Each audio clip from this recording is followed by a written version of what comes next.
होती हैं। और अगर कोई मान्यता समाज के गठबंधन में, संगठन में या लक्ष्यों की प्राप्ति में बाधा बने तो उन मान्यताओं का त्याग कर देना चाहिए। पूज्य स्वामी चिदंबरानंद जी महाराज ने उस समय माइक लेके बात संभाल ली, मेरे हृदय को शांति मिली। और पूज्य साक्षी जी महाराज ने जो कहा, मैं हिंदू समाज से एक ही बात कहना चाहती हूँ, हमारी बहुत गंदी आदत है अपनों में ही दोष देखने की आदत।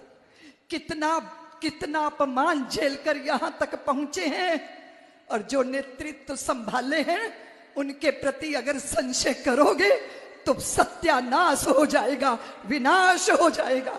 इसलिए स्मरण रखिए, अपनों के प्रति रोष मंचों पे नहीं व्यक्त होता, घर में बैठ के होता है।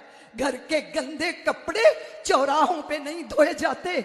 जिस दिन हम ये सीख लेंगे, दुनिया की कोई ताकत हमारी आंख में आंख मिला के देख नहीं पाएगी। बहुत सारी बातें ऐसी हैं जो व्याकुल करती हैं, अच्छा नहीं लगता, लेकिन इसका अर्थ ये नहीं होता अगर शरीर में फुंसी पैदा हो गई तो क्या शरीर की हत्या कर दोगे या उस फुंसी का इलाज करोगे। मैं हिंदू समाज से यही निवेदन करती हूं कि आपके सामने एक राक्षस है, उस राक्षस को पहचानो हिंदुओं, और वो है विमर्श, जिसको तुम नैरेटिव बोलते हो। इस देश में नैरेटिव की लड़ाई हो रही है। पाकिस्तान, अफगानिस्तान, बांग्लादेश, विदेशों में, मिडिल ईस्ट में बैठ के भारत के अंदर जातीयगत ऐसा विध्वंस हो जाए कि भाई भाई की गर्दन काटे, उसके षड्यंत्र रच दिए गए हैं। आप उसे परवान मत चढ़ाइए।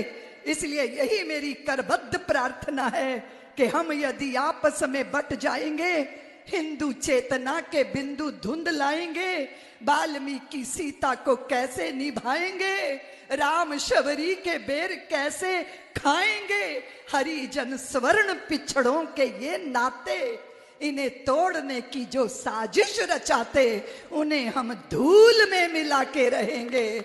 हम सद्भाव को जगा के रहेंगे। नेतृत्व जो मिला है बहुत वर्षों के बाद मिला, अपमान झेल झेल के। जैसे पूज्य साक्षी जी महाराज ने कहा, भगवा आतंक, ये शब्द सबके भीतर डाल दिया।